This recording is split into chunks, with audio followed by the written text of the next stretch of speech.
جنرال موبین یو ځل بیا سخت په غوسه شوی او ډیروي اوس نو مسؤل څوک دی.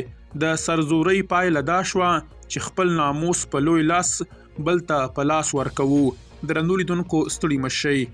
د جنوري 24 په ټوله نړۍ کې زده کړو ته د ارزښت ورکولو لپاره د زده کړو نړیوالې ورځې په توګه نمانځل کیږي. خو ملا هیبت الله د بل امر په نوم د افغان نجونو پر وړاندې ښوونځي او پوهنتونونه تړلي دي. پرون د جزا نړیوالې محکمې د افغان نجونو پر وړاندې د ښوونځیو او پوهنتونونو د تړلو او له کار څخه د ښځو د بندولو له وجې د ملا هیبت الله او عبدالحکیم حقانی د نیولو حکم صادر کړ. خو د اسلامي امارت د بهرنۍ چارو وزارت په یوې خبرپاڼه کې لیکل شوي د جزا نړیواله محکمه دې هڅه نه کوي چې د بشري حقونو یو ځانګړی تفسیر پر ټوله نړۍ ومني او د نورې نړۍ د وګړو دیني او ملي ارزښتونه له پامه وغورځوي. په دې معنی چې په افغانستان کې دې ډلې د نجونو زده کړې د دیني امر او ملي ارزښتونو سره د ټکر له وجې بندي کړي دي. د اسلامي امارت مبالغ جنرال موبین د نجونو د زده کړو پر بندیزونو تونده نیوکه کړې. په افغانستان کې د اسلامي امارت یو مبالغ جنرال موبین د نجونو پر وړاندې د ښوونې او روزنې د تنبو بندولو سختې نیوکې کړي دي.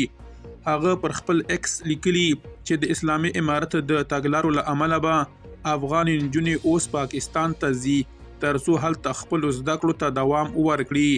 جنرال موبین د خپلې نیوکې په لیکنه کې ډیره کړې اوس نو مسؤل څوک دی. د سرزورۍ پایله دا شوه چې خپل ناموس په لوی لاس بل ته په لاس ورکوو.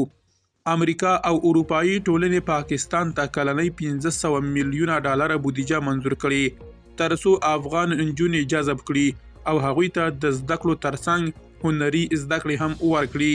د پاکستان د چارواکو په وینا دوی د افغان زده کوونکو لپاره 4500 پوهنیز او زده کړیز بورسونه اعلان کړي دي چې تر اوسه پورې 10806 افغانو زده کوونکو ورته نوملیکنه کړې ده. له دې ډلې یې 5015 نجونې دي او بریالۍ شوي نجونې به د طب، انجینرۍ، کمپیوټر ساینس او مدیریت په برخو کې خپلې زده کړې ترسره کړي.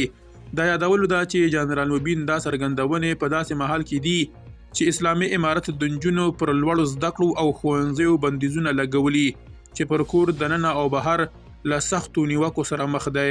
درنو لیدونکو له مالتیا مو مننه.